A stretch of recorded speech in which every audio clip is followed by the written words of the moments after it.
सम्पूर्णमा नमस्ते। म छु त्रिभुवन इन्टरनेसनल एयरपोर्टमा किनकि आज म र मेरो दिदी जाँदैछौँ थाइल्यान्ड होइन।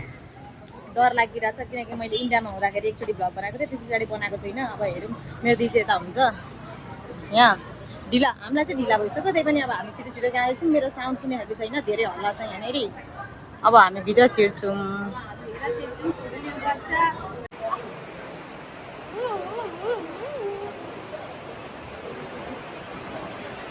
एउटा प्रोसेस चाहिँ भयो होइन। अब अझै गएर यहाँ चेक गराउने, इमिग्रेसनमा जाने बाँकी छ।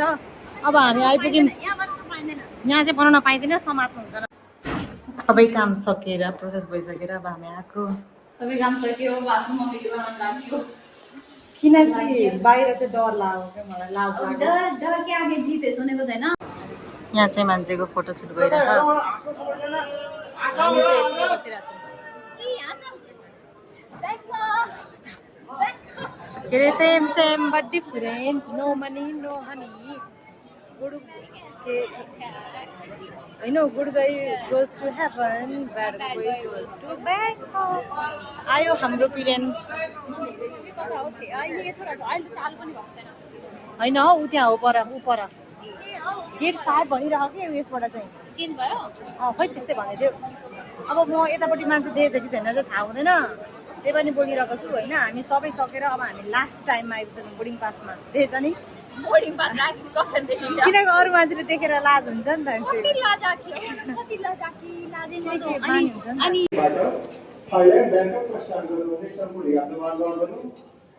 हामीलाई बोलाइसक्नुभयो, अब हामी जाँदैछौँ। हाम्रो डना लास्ट यही हो, गेट नम्बर 5 हाम्रो हो कि।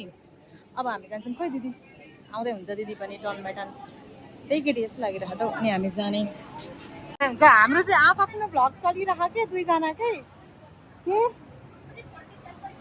किनकि यो दिदी बसिरहनु भएको थियो अनि म चाहिँ अब बसभित्र छिरेको। बस्ने ठाउँ ठाउँ हुँदैन, उठी उठी जाने हो। यहाँ धेरै भिड छ यहाँ चाहिँ। नेपाली बोलौँ कि हिन्दी बोलौँ, म त दुईटामा कन्फ्युज हुन्छु। कहिले नेपाली आउँछ कहिले हिन्दी आउँछ मलाई त। तपाईँको भ्लग केमा आउँछ? मेरो भ्लग के अरे आफ्नै च्यानलमा आउँछ? हान्जी मेरो च्यानल पे आएगा। ल मेरोमा त नेपाली बोल्दा हुन्छ। यो दिदीको चाहिँ यो दिदीकै च्यानलमा आउँछ, नेपाली हिन्दी दुइटा मिक्स भएर आउँछ। मेरो चाहिँ मेरोमा आउँछ। अब हामी जाने, तर हामी छिटै आइपुग्यौँ नि। मलाई आएर धेरै बेर बस्नै परेन कि, एकैछिनमा आइपुगिहाल्यौँ। मेरो कारण मैले टाइममा निस्किनु पर्यो। मलाई थाहा ठिकै हो। Grateful always. ल ल मैले भनेको थिएँ हतार हतार गरेर हाम्रो त यही फाइट पर्ला भइरहेको छ मान्छेले। थाहा छ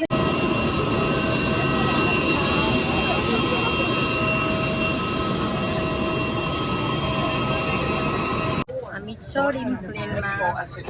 सिद्धिरामा आफ्नै भ्लग भनिरहनु, भन्नु कस्तो लागिरहेको?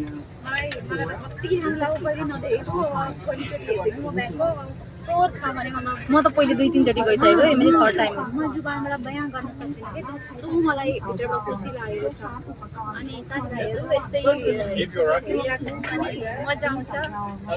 नेपाल बसेर पनि ब्याङ्कक हेर्नु मैले चाहिँ उसलाई घुम्न लिएर गएको थिएँ। ऊ चाहिँ कहिले जान पाएको छैन अनि उसित पैसा पनि थिएन। अनि मैले हेर म लान्छु भनेर उसलाई लिएर गएको। हेर्नु न, धेरै पैसा मैले खर्च नगर्दै यसरी पनि सकिसक्यो। अनि हामी म चाहिँ कति धनी छु भन्ने कुरा तपाईँलाई यहीँबाट थाहा हुन्छ। यहाँ एउटा सिट दुईवटा सिट फेरि मेरो थियो क्या, उनले छिटो नै रुन्न थालिन् उसले। अनि मैले लु छोडिदिएको नि त, केटाकेटी भनेर उसलाई दिएको छु। अनि यहाँ अझै एउटा छ क्या सिट। यो सुट चाहिँ कसै झोला आफ्नो राखेर, बट यो हामीले आफ्नो लागि बुकिङ गरेको हो क्या। यहाँनिर चाहिँ कस्तो राम्रो, कस्तो ह्यान्डसम एयर होस्टेस यहाँनिरको। हेर्नु न के भन्छ, केटाकोलाई चाहिँ के भन्छ थाहा छैन तर राम्रो। अनि खासमा के भएको यो सिटको बारेमा केही भनिदिनु तपाईँ? यो सिटको स्टोरी छ। स्टोरी यो छ कि मैले मम्मीको टिकट बुक गरेको थियो अनि मम्मीको भिजा रिजेक्ट भएर अनि त्यो क्यान्सल पनि गर्ने, किनकि पैसा आउँदैन नि किन क्यान्सल गर्नु हो। हामी सुत्ती जाने। हामी चाहिँ आफ्नो अब पुरै रिजर्भ भइसक्यो नि त। लगा मात्रै कि त्यसले केही पनि हुँदैन, मैले बनाएको थिएँ। अब धेरै चाहिँ भन्न मात्रै भनिसक्यो, यहाँबाट खा पनि खा भनिसकेको छ। भन्नु के राम्रो है ओके त्यति राम्रो मलाई चाहिँ त्यस्तो राम्रो होइन चिक्न जस्तो। यो किन बस? अच्छा होइन मेरो चाहिँ कन्फर्म भएको छैन किन? यो मेरो 20 हो, उहाँहरू बस्नुभएको छ होइन। उहाँहरूको नि यस्तै छ अरे फेरि अर्को। हाम्रो यस्तो थियो क्या। होइन म बसेँ होइन, उसले एकछिन बस्नु भन्यो। फेरि हाम्रो सिटमा चाहिँ एकछिनको लागि चाहिँ बस्नुभएको रहेछ। हामी सबै किन बसेको यत्रो फ्याँकिरहेको थियौँ गफ। फेरि आएर यत्रो बस्नु पैसा दिएको छ हामीले एक्स्ट्रा पैसा पे गरेको अब बक कति गर्नु यदि चलिसकेपछि गर्छु सुन न यो हाल्छु है अर्को पनि छ हौ यस्तो यस्तो साइड हेरेको वाला पनि छ त यो चाहिँ कुन चाहिँ भने कति नमिठो के यो खाना यसको टेस्ट यो त खान सकिँदैन यो कस्तो नमिठो छ लास्टै बरु यो त ठिकै छ यो त बरु खान सकिने खालको हो कि यो चाहिँ लास्टै कस्तो मुखमा काँचै अन्डा खाए जस्तो भइरहेको क्या मलाई त यति नमिठो यति मिठो तर पैसा बेस्ट अब भएन काम केही यो के हो यस्तो छ्या कति स्ट्रगल हो खाना पनि भएन बहिनी हेरेर उसरी त यो त खानु सकिन्छ बरु कस्तो नमिठो खाना कस्तो नमिठो खाना पैसा चाहिँ यत्रो त खायो भने स्मेल मर्छ यस्तो खायो भने त तर यस्तो खानाले त स्किन त्यो हुन्छ ग्लो गर्छ कसरी खानु कहिले हुन्छ यो त यस्तो के हो सेतो सेतो आयो त हौ यो पता नि के दिएछ यसले पहिला फाटो गएर दुध फाटो दुध दुध यस्तो खाना यो चाहिँ किस्मतबाट के हो यो चाहिँ एड गरेछु क्या त्योसँग मिल्छ होला हो यो तेरियाकीसँग मिठो भयो यो चाहिँ मिठो भयो किस्मत चाहिँ यो राम्रो आयो अनि मेरो त भरोसा उठ्यो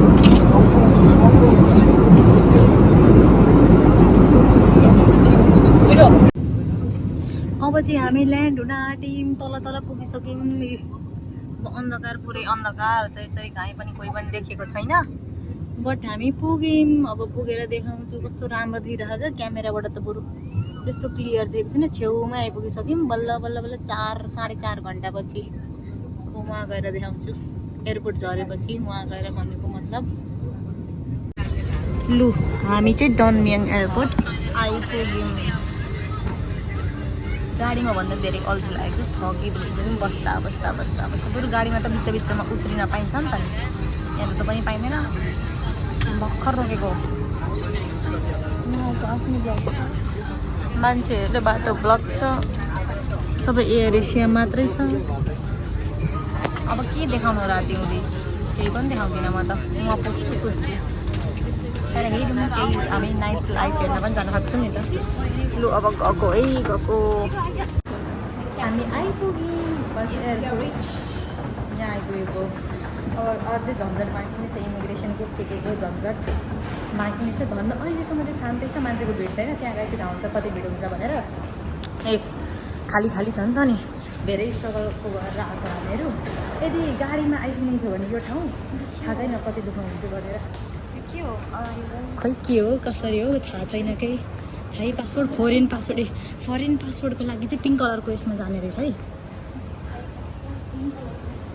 ल अब जान्छु मैले फेरि यहाँनिर त रोकेको पो दिन्छ त एउटा भिडियो हेरेको थिएँ क्या भिडियो बनायो भने निकालिदिन्छ त्यही भएर लु बन्द गरिदिन्छु डर लाग्छ अब हामी एक्जिट हुन आँटेको अब चाहिँ हामी छिट्टै भयो हाम्रो काम चाहिँ कति बेर लाग्छ भनेर खाली खाली थियो अनि गइहाल्यो अब ट्याक्सी लिने अनि होटलतिर ट्याक्सी भयो कति गर्मी आमामामामा यस्तो रहेछ है ब्याङ्कक चाहिँ म चाहिँ पछाडि बस्ने भएँ अब दिदी अगाडि बस्नुहुन्छ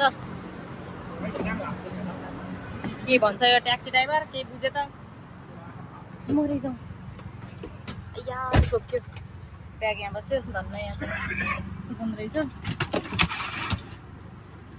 अब होटल छिटै आइपुग्यौँ नि भित्रकै भएन बाटो त्यस्तो रहेछ है अब ट्याक्सीबाट सरर पुगिहाल्छौँ हामीहरू फाइनली आइपुग्यौँ र बाटोबाट जाँदैछौँ दुःख कष्ट धेरै सहेर आयौँ प्लेनमा पनि यति दुःख गरेर सो अब हामी बाँकी भ्लग भोलि देखाउँछौँ कि अब भरे निस्क्यौँ भने देखाउँछौँ तर भरे निस्किन्छौँ होला किनकि हामी छिटै आइपुग्यौँ नि त त्यही भएर हम आगे फाइनली हामी होटल आइसक्यौँ अब हाम्रो ब्याग निकाल्ने हामीलाई भनिकन रोहित भैया आउनुभएको थियो दिस आवर होटल अब यहाँ सिस्टम के छ अर्काको देशमा डराउनुपर्छ नि त अनि के करायो भने so this is our room यो हाम्रो रुम हो अनि म ड्रेस चेन्ज गरिसकेँ कस्तो देखेछ थाहा छैन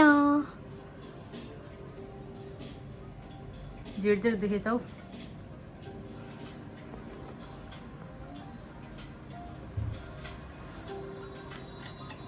राम्रो देखेको छ होला। अब हामी जान्छौँ मार्केट घुम्न। अनि म्याङ्गो स्टिकी राइस एकदम भाइरल, मैले हेरिरहेको थिएँ रिल्समा। अब त्यो खाने हो। एक्साइटेड होइन, एक्साइटेड। सो मेकअप गरेर रेडी भइसकेँ। अब हामी यस्तो ब्याङ्कक सिटी एक्सप्लोर गर्न जाँदैछौँ। आएदेखि केही पनि खाएको छैनौँ, फ्लाइटमा पनि कति नमिठो खानेकुरा थियो। अब हामी जाँदैछौँ खानको लागि म्याङ्गो स्टिकी राइस खानलाई चाहिँ म एकदम तडपेको छु। अब गएर खाने। मैले मेकअप सेकअप गरिसकेँ, मेरो पुरै लुक्स देखाउँछु। रुम चाहिँ अलिक फोहोर भयो।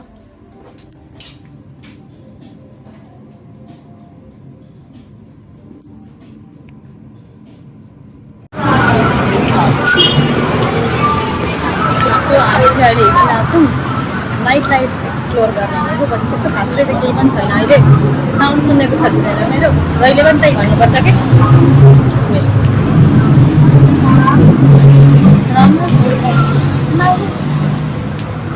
धेरै हल्ला हुन्छ त्यो गाडीको यहाँ चाहिँ होइन, त्यही पनि एडजस्ट गरेर जानुपर्छ। अब भएन भने म भोइस ओभर गर्छु। हेर न सफारी जस्तै के यहाँबाट आएको छ सायदै।